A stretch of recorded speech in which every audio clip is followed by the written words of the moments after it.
Karen insists on VIP table, saying she knows the owner, but I'm the owner. Trigger warning. This story involves intense emotional conflict and a significant confrontation. Can you believe some people think they can just walk into my restaurant, demand special treatment, and then try to destroy my life when they don't get their way? What followed was a battle of wits, a mountain of entitlement, and a bill that made one woman instantly sober up, crying her eyes out over $4,000.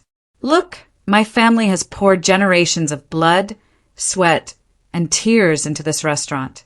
My grandparents built it from the ground up, and I eventually took over, pouring everything I had into modernizing it, making it a true destination. We worked relentlessly and it paid off. We were often booked solid months in advance, especially around the holidays. Celebrities even stopped by sometimes. So yeah, it was a big deal. And when things got busy, I wasn't just sitting in the back office. You'd find me on the floor, greeting guests, bussing tables, doing whatever needed doing. One evening, around peak holiday season, 6 women walked in. 5 of them were clearly in their early 20s, fresh-faced, while the 6th, their leader, looked to be a few years older, maybe a sorority sister, or just the queen bee of the group. As they approached, I actually overheard her boasting to the others. "Oh, this place is amazing. The food's incredible. You might even see some celebrities." My blood started to boil a little, but I kept my composure. When she got to me, she just declared, "Table for 6. I smiled. "Of course, can I get the name on the reservation?" She stared at me blankly. "Oh, I didn't make one. But it's fine. The owner's a personal friend of mine. He always keeps a few tables open for special guests, and we'll just have one of those tonight." Now, it's true at high-end restaurants like mine, we do sometimes hold a VIP table or 2 for unexpected high-profile guests. But here's the thing, I'm the owner, and I had never seen this woman in my life. She certainly wasn't a friend. My first instinct was to just shut her down, but something in her entitled smirk made me pause. So I kept my poker face. "I'm sorry, ma'am," I said, "but we absolutely cannot seat anyone without a reservation. And as you can see, we're completely full." I didn't want to embarrass her in front of her friends by pulling rank right there, or call out her blatant lie immediately. That's when she really went off the rails. She turned to one of her little minions. "Take his picture," she snapped. "I'm going to talk to the owner, and he'll make sure this guy is either scrubbing toilets or fired by the end of the week." The other girls chimed in, "Yeah, kiss your minimum wage job goodbye." I wasn't sure if they were all in on the scam or genuinely believed her. Then Queen Bee Karen turned back to me, eyes narrowed. "Look, you can either give us a table, or I can make your life very difficult. This isn't worth losing your job over." She was pointing at me, trying to belittle me, rambling about how, "Obviously you aren't anyone important here, because if you were, you'd know who I am and never try to tell me anything but yes or of course." It had been a brutal day already. My fuse was short. In that moment, I saw 3 choices. 1. Reveal myself as the owner and shut her down immediately. 2. Just give them a table and let it go. Or 3. Teach Queen Bee Karen and her little crew a lesson they'd never forget. I chose option 3. A slow smile spread across my face. "Of course, ma'am," I said, my voice dripping with false sincerity. "Please follow me." I led them to one of our best VIP tables, one of the few we keep free. "I truly apologize for everything," I continued. "You're right, it would be much simpler to just give you the table." To really seal the deal, I added, "And the first 3 rounds of drinks? They're on the house." As I seated them, playing the humble server, I told them, "We just need one of your credit cards and IDs to keep on file. We'll return them before you leave." Queen Bee Karen proudly handed over her card, practically preening as she announced to her friends, "Tonight, girls, is on me." I took their orders. I brought their free beverages, and I informed them with a regretful shrug that due to how incredibly busy we were, their food might be a little delayed. The girls didn't care. They were focused on those free drinks. 3 rounds came and went and still no food. Eventually, they called me over, giving me attitude the whole time. I promised to check on their order, but not before subtly asking if they wanted more drinks. They ordered 2 more rounds. By the time the appetizers finally arrived, these girls were soused. They'd been drinking on empty stomachs for hours. The food started coming, and so did more drinks. What they didn't realize was that they were at a VIP table, one that normally costs thousands just to sit at. And while those first 3 rounds were indeed complimentary, I was charging them for every single, incredibly expensive cocktail they'd ordered since. Plus, on these VIP tables, the menus are special. They don't have prices. It's a little industry secret. They also feature our highest-end, rarest items. White truffle pasta, black caviar, specially imported West Coast oysters. Honestly, at one point during the night, a little voice in my head started whispering, "Am I going too far? These poor girls. Maybe they don't know any better." But then, 2 things solidified my resolve. First, one of the baby Karens looked up at me already tipsy and actually asked, "Do you ever feel like your life is meaningless because all you ever became was a waiter?" The sheer entitlement, the condescension, just stunned me. My blood ran cold.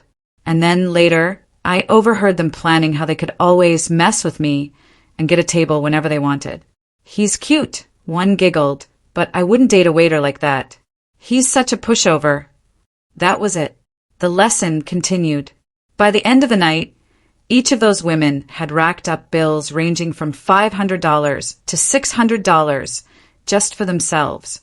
I approached Queen Bee Karen with her bill, a crisp, neatly folded statement for $4,232.23, including tax and tip. I have never seen someone sober up so fast. She went from giggling with her friends to staring at me, her mouth agape almost in tears. She immediately waved me over. "Is this a joke?" she demanded. I took the bill, looked it over with an exaggerated sigh, and then with a perfectly straight face said, "My deepest apologies, ma'am. You're right, this can't be correct. I'll go get you the right amount." She visibly sagged with relief, muttering something about me being an effing idiot to her pals. She clearly thought she'd been given someone else's bill. When I returned moments later and handed her the exact same bill, her face just crumpled. "There's nothing wrong," I said calmly. "Did you not order any of these items?" She and her friends were stunned. They pulled out their phones, meticulously going over every single line item, even the first few that listed their original 3 rounds as complimentary. They added it all up again and again. Queen Bee Karen, now visibly terrified, finally mumbled, "1 second, I need to use the restroom." A part of me thought she might try to dine and dash, leaving her friends with the astronomical tab. But I gave her a subtle, knowing look, gesturing discreetly towards my office. I didn't say it aloud, but the message was clear. "We have your ID and credit card, Karen. Don't even try it." 10 minutes later, she returned, her makeup freshly reapplied, but her eyes still red and puffy. She launched into a tearful tirade about how awful the food was, how dreadful the drinks were, demanding I at least cut the cost in half. She even tried to guilt her friends into chipping in, despite her earlier, "Tonight's on me" declaration.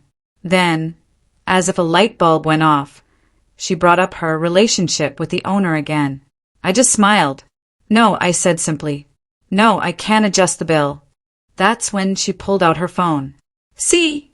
she cried, showing me a text conversation. The contact was clearly labeled my restaurant owner, followed by a name. I instantly knew what she'd done in the bathroom. Changed one of her friends' contact names and deleted old messages to create a fake narrative. I glanced at the texts, then clicked on the contact info. "That," I said, "is not the owner's cell phone number." "He has multiple phones for business," she shrieked. "Of course you don't know all his numbers." "All right," I replied. "How about this? We call him right now. If he tells me it's okay to take 50% off this bill, then I'll do it." She absolutely lost it. She started ranting and screaming, drawing the attention of the few remaining patrons. My patience was gone. I leaned in, my voice dangerously low. "Cut the crap, little girl. You do not know the owner. You have never been here before. And if you continue ranting, I'm calling the police." Her tirade stopped dead. She tried to stammer out some pathetic defense. I cut her off. "My grandfather established this restaurant. My family has been running this place for generations. I've worked here my entire life. I am the sole owner of this restaurant, and I have never seen you, heard of you, or made any promises to a stranger I've never seen before tonight." The baby Karens were frozen, mouths agape. Queen Bee Karen just stared, tears streaming down her face. "Now," I continued, my voice firm, "I gave you the table you wanted, one of our specially reserved tables for high-end clientele, which I did not charge you for. I also gave you 3 rounds of free drinks. If you do not pay your account right now, I will call the police and give them your identification." She signed the bill, sobbing uncontrollably, while the other girls frantically dug into their wallets, pooling together whatever cash they had to help her, promising to pay her back later. 2 days later, an angry man stormed into my restaurant, asking to speak to me. The Queen Bee Karen was with him, head bowed, clearly humiliated. I took them both to my office. We have security cameras everywhere, and in that VIP area, we also have incredibly high-quality audio recording. Just a precaution due to past, unrelated incidents. I showed him the highlights, her arrogant demands, her threats to fire me, the meaningless life comment, and her tearful meltdown over the bill. When it was all over, he practically dragged her out, yelling at her all the way down the street. I haven't seen or heard from any of them since.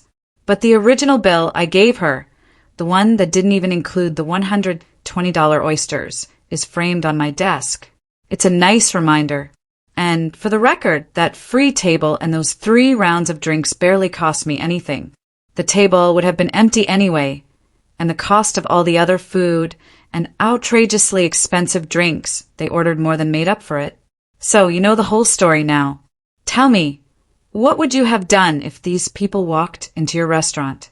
Was I the jerk, or did she get exactly what she deserved? Let me know in the comments below. I really want to hear what you think.